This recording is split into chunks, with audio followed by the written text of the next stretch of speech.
Wait, what? What got you in the game here? Where did this start? About 11 years old making beer.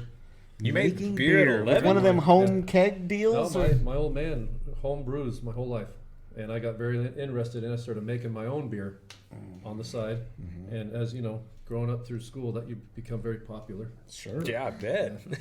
You were the life of the party. Yeah, nobody had to be looking for a 21-year-old. Hey, can you buy us beer? You're already like, dude, You're gonna I've been have brewing this all You're day. gonna have a party. You What better flavor? invite What flavor Andy. you want?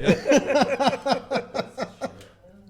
I moved out here. I was going to do a brewery, and coming from California, there's breweries on every corner like a Starbucks. Just too many. So I came out here wanting to do a brewery, and again, there was like 5 when I first moved here. So I just started playing around at home with a little. It's a little 5-gallon still. I've made a With copper? Did it have the With copper? copper, yep. Yeah. Is that so? That's the thing. That's the thing. Yeah. Nice. And so it started with that, and just played around, and I again became very popular at all the parties. You know, bring samples to pass out. And There you go. I met a gentleman that fell in love with my root beer. Is that the first one? That's the first one, first flavor. The root beer was the first one. The root beer was the first flavor. It's Jeremy's favorite. Yeah, This it's is your actually- favorite. Huh? Yeah, that's Yeah. Jeremy's favorite. I live for that shit. And partner got to with me is just we got to do something with this, and I was like, okay, no. So he helped me get this thing going, and here we are, Yeah. just kicking, man. We're kicking. We got a new distributor now, and to How- the state of Arizona, and Yeah. How many different brews do you have? I believe with because I do vodka, I do moonshine, whiskey, vodka, gin, and now rum, and it's I think 22 different flavors. right now. There you Damn. go. All started from that one. All started from that one.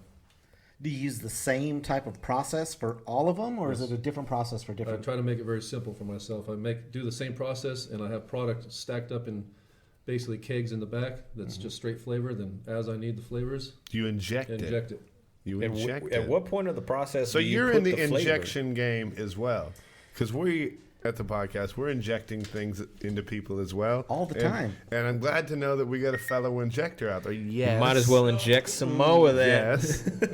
So at what point in the process do you actually put the flavor? Like, do you already does the clear rum and vodka and all that, is it already in its container and then you put the flavoring, or does it come in at an earlier point? No, as I need it. The way I have it designed is because I'm such a small distillery. As I need it to put up on the shelf to sell to the customers, I could flavor it that day in 10 gallons, 20 gallons, 30 gallons, 40 gallons, however many I need. Okay. Like, you never know where you're getting your alcohol from, but we know where we're getting ours from. Yeah. We're Yeah. getting it from Andy, We can see it. and he loves it. You know what? Yeah. He loves that, and that's what's great about it, right? Oh, yeah. Like, you love what you do. I love it. and It's that's, cool. I love that other people enjoy it. That's Yeah, what gets that's a me. thing. Yeah. what That's gets for me on. real. Yeah. That's real. Jeremy and I are both craftsmen as well. I mean, it's a little known fact, but we are craftsmen, you know. And so I respect what you do a lot, because there is so many steps you can skip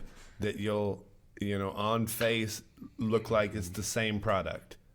But it's all those steps you take to get to the Yeah. to the final result that's underneath that you don't really see. Like, your stuff is so clean that I can drink it and not feel any type of hangover whatsoever the next day. And we can indulge pretty significantly and still feel pretty right. As and we do, yeah. Yeah, and those are the steps that get you there. Like, what is it that makes your alcohol so clean? Is it clean? It's just I don't really know how smooth. to say it. It's the love. It's the love. I mean, we put in long days. I mean, just to make a batch of vodka, I'm down there 16, 17-hour day. How much is a batch? Like, what are you Well, getting out of a batch? The vodka, we have to produce it with the still. It comes out 195 proof.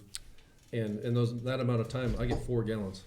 4 gallons. Damn, really? That's a lot of time. Yeah. it's That's love, stupid. for sure. Yeah. And the mean, it's- whiskey, I could do whiskey in between 6 to 8 hours, and I get about 8 gallons out of that. And depending on which flavor, you know, again, we cut it down with the distilled water to get to from the 195 to the 80 proof of the vodka, and that usually yields about almost 10 gallons when you're done. So before you kind of cut it down, before you cut it. Right. You said what proof is that? 195. 95. So that's almost pure. That's Yeah. almost pure alcohol. Do you bottle and sell any of that like raw moonshine? That's Is it disgusting. against the law? No, it's not. That's No? what Everclear's 190, but that tastes like shit. Does Yeah, it? yeah. It just tastes like liquid fire. Really, there's no flavor to Whoever's it. drinking that is Like just drinking rubbing to get fucked alcohol up. type Yeah. stuff? Yeah. Nice. Probably clean all your equipment and stuff with it.